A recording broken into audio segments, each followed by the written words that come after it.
Okay, so hello guys. So today we're escaping Paris kasi ang init and we're visiting here Montfort Lomorie. This is just 35 to 40 minutes away from Paris. This is in Yvelines department, still in Ile-de-France region. Medyo malapit din siya dun sa pinuntahan natin last time sa Saint-Rémy du Chevreau. So ayun. So naggaling kami sa Montparnasse. Doon kami sumakay ng train, line N. So ayun, mag-Uber na lang kayo punta ng city center, 10 euro lang naman.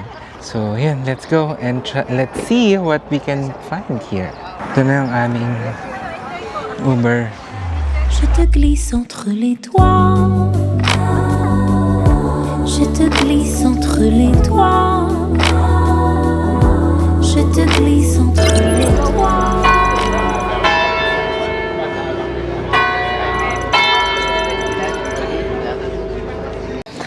Okay, so andito sila mama. Dito kami kakain sa Chiffon Restaurant.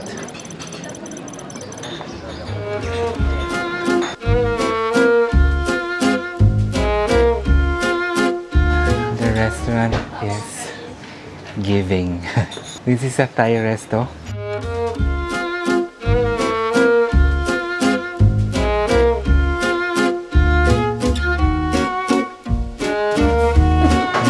Ang cool ng kanilang placemat. It's an old newspaper.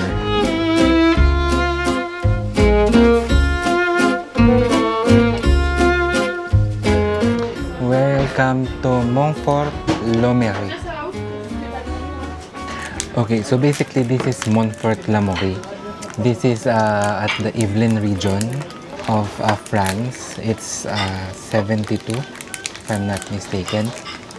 And this is surrounded by the forest of Rambouillet. And this is very famous kasi dito nakatira si Maurice Ravel, which is a very famous French composer nung orchestra na bolero. Poulet basilic with curry. What's that, ma? This is poulet salad. It's good. Oh, merci beaucoup. And this is beef curry, beef basilic with curry. And mine is the very, very, very hot daw na beef curry, red curry yan. With rice, of course. Pagpito tayo ni Mano kaya.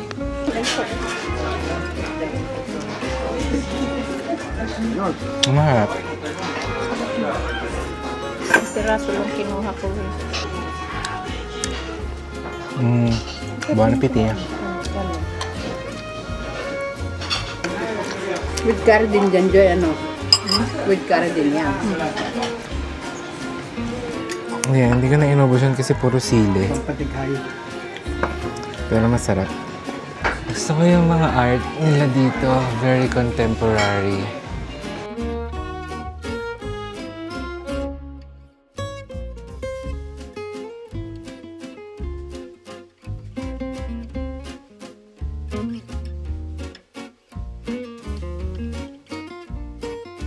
Uy, may buhaya. Ang cool. Ang cool ng coke na to. Ay.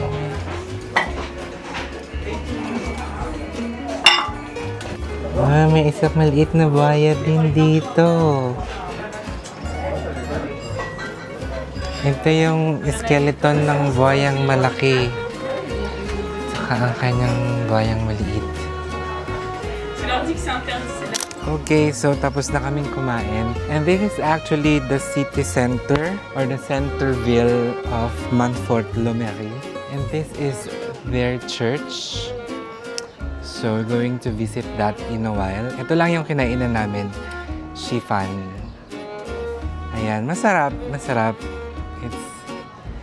It's so good. So mainit na. Kaya tayo ay nakaganito na. Ang init yung sombrero. This is Rue de Paris. Okay, so papasok tayo sa simbahan.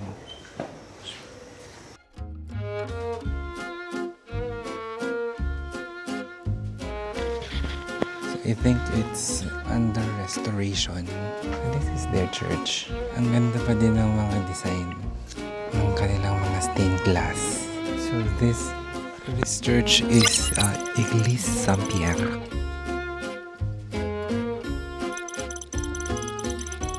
So basically, the church was built between the 15th and 17th century, and this is a known Gothic church and very famous tong landmark na to here in Montfort, Lomery. Merong cemetery dito na malapit. Doon nilibing si Maurice Raval.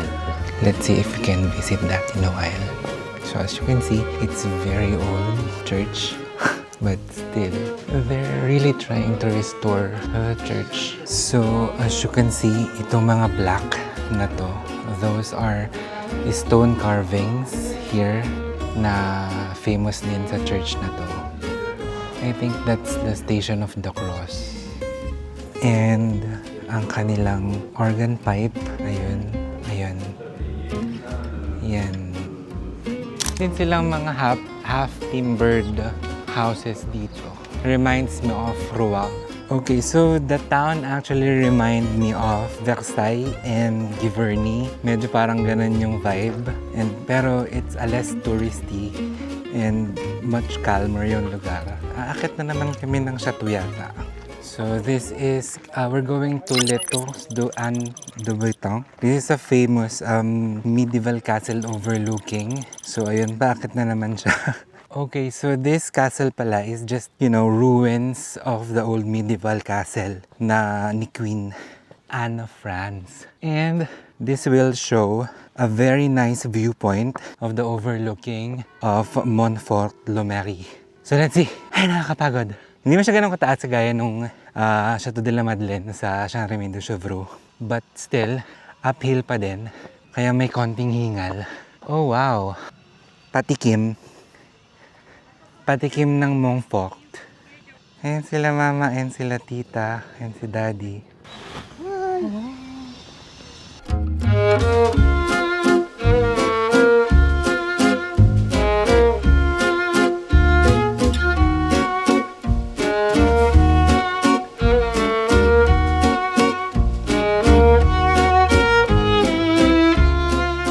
Okay, so I'm already at the hilltop of the ruins of the chateau.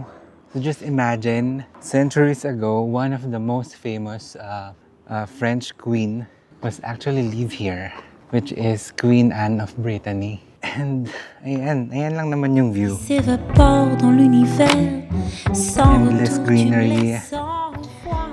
Ayan. That's Perché dans le vide de the cette most éternité. anticipated Je pleure, je crie, je bois. overlooking of Montfort, Lomery. Le regard vide sur Very les photos nice. des belles années. Je meurs, tu ne Ayan yung vois iglesia sa Magta kanina. Ayun. meurs, tu vois pas. Muntikan pa talaga akong madapa. Oh, where are they? Pars dans l'univers sans retour, tu me laisses sans foi. Doon pala sila. Cloué, perché dans le vide de cette Bumaba na kasi ako eh. So this is a medallion mural for Adolphe de Dion. He's actually an aristocrat engineer. And during the 1800s, siya yung isa sa mga nag-preserve and study about the ruins of this old castle. This is to commemorate his big contribution to the ruins. Okay, so pababa na kami. Bye-bye! So ayan, pupunta naman kami ngayon sa cemetery ng Montfort, Lomery. And if we have time, baka silipin din natin yung Musée de Maurice Raval. Pwede naman daw, kung ayaw natin pumasok, pwede naman daw maglakad lang dun sa area. So since we're visiting cemetery Montfort, Lomery, dito lang yan. So this is the church. And then, just turn left. Ayan, yun na siya. It's very famous dun sa kanyang Gothic entrance. And sa tabi ng cemetery, andito din ang kanilang tourism office. So if you wanted to get some information about the town, just go here for map or for anything. So ayun. So this is the Montfort Lomery Cemetery. So from April to September, the cemetery is open from 7:30 a.m. to 8 p.m. And for the month of October to March, they're open from 8 a.m. to 6 p.m. En retour, tu me laisses sans foi, cloué, perché dans le vide de cette éternité. Je pleure, je crie, je bois, même parfois. So there is a petit chapel here, or small chapel. Ayan. Meurs, tu ne vois pas. Je meurs, tu ne vois pas. Je meurs, tu. Funny cause dito sa France, hindi ako nakikreep out sa sementeryo nila. I find it really, peaceful. Well, it should be. Unless magigising sila lahat. Okay, so upon checking, homage lang pala ang andito, Maurice Lomery, about Maurice Ravel. Yung palang kanyang tomb ay nasa Clichy-le-Valois sa Perrier. Malaki lang yung naging impact ng mga composition niya dito sa town. That's why they really give homage, and may museum din nearby. So let's see what we can see from there. So basically yan siya. This sculpture was made by Jean-Miguel Morlet. So ayun, bye-bye. Ayun sila mama. Sandy effect yung lupa dito. Just imagine, ang kanilang sementeryo is nasa gitna ng city center. Coolness. So we have a petit pause, a break here at Rodidion. Katabi lang ng aming kinainan kanina. Ayan. Kami ay mag-Lelea Cafe. I think they have milk tea here. Bonjour! Sans retour, tu me laisses sans foi, cloué, perché. Okay, so we have a little snack here at Lea, here in Montfort, Lomery. And since may init ngayon, sobrang init, it's 32 degrees. So nangangamoy pawis na ako and all. Buti na lang, meron kaming pabango from Click perfume from the Philippines. But this is the artisan perfume collection from Paris. This is my D&G Light Blue. Super bango siya. It will freshen you up. So shout out kay Tita Marisa, Tito Edwin, and the kids. It's really good. I'll put the link here or somewhere there para ma-visit niyo din. So ayun. Again, this is from Click perfume. This is the L'Artisan collection, Parisian. So, yun. Ano ba?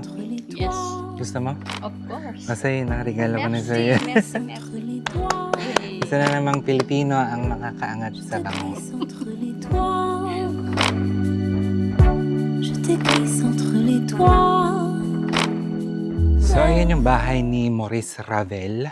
They called it Le Belvedere. Kailangan mo pala ng rendezvous pagpapasok ka dito because the house is just small, so it's just very intimate tour. And most of the things inside, you will find it unusual. Kasi since artist nga siya, and ayun, na-preserve yung place with how it is when Maurice is still living there. It's sad, hindi natin mapapasok, pero ganoon talaga. So, yan. So, tumira siya dito during his stay here in Montfort, Lomery. And during his stay here, na-compose niya din dito yung song na Bolero. So, ayun. So, here, tumira siya dito ng 1921 to 1937. So the house is since 1907 and the architect is J. Morel. Okay, so I think we're done here. Most ng mga pupuntahan, I think we cover it already. So ayun, pabalik na kami ng Paris. So mag-Uber ulit kami papunta ng Gare.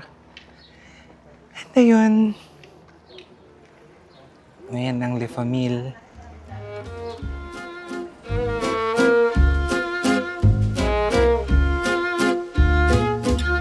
Kami ay maglalakad-lakad muna to feel the town vibe. So we're at Carrefour Express. Kami ay bibili ng water.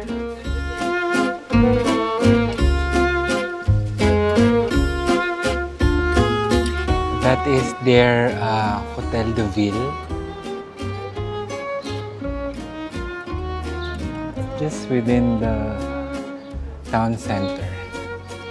Ang ganda ng lugar. Parang akong nasa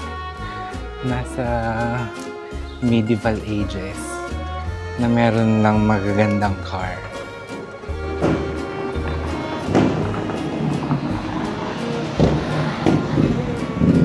Ito din yung isang restaurant na binibigay ng Google kanina. Pero sarado pa sila ngayon. So basically, that is most of the town center here. That's what we can see in Montfort, Lamoré.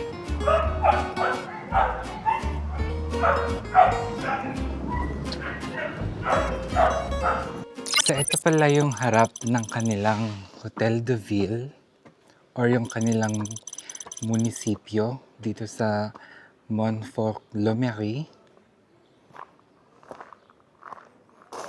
Yan. Okay, so pauwi na kami pabalik na kami ng Paris. Pero yung train kasi is early. So medyo tagal pa kayo maghihintay. So while waiting, nagbabasa muna ako. This is from Tita Aloha. Thank you. And this one also is from 12 Notes Paris. This is an authentic leather. This is in green and gold tassel. So ayun. Shout out lang sa kanila. They're making a very nice quality genuine leather. So ayan. So ayun, sharing this one for you guys. And yun yung Café de la Poste. Pag gusto niyo mag-quick lunch or mag-beer, pwede kayo dyan. Tabi lang siya ng Hotel de Ville. Des fois tu ne m'entends pas. Comme un écho qui s'évapore dans l'univers. Sans retour, tu me laisses sans voix. Cloué, perché dans le vide de cette éternité. Okay, so we're back here in the Gare de Montfort, Lamoré. So pabalik na kami ng Paris. So ayun. Thank you guys for watching and please like and subscribe. And see you on the next vlog. Thank you. Bye. Bye-bye. Bye-bye. Tu ne m'entends pas. Comme un écho qui s'évapore dans l'univers. Sans retour.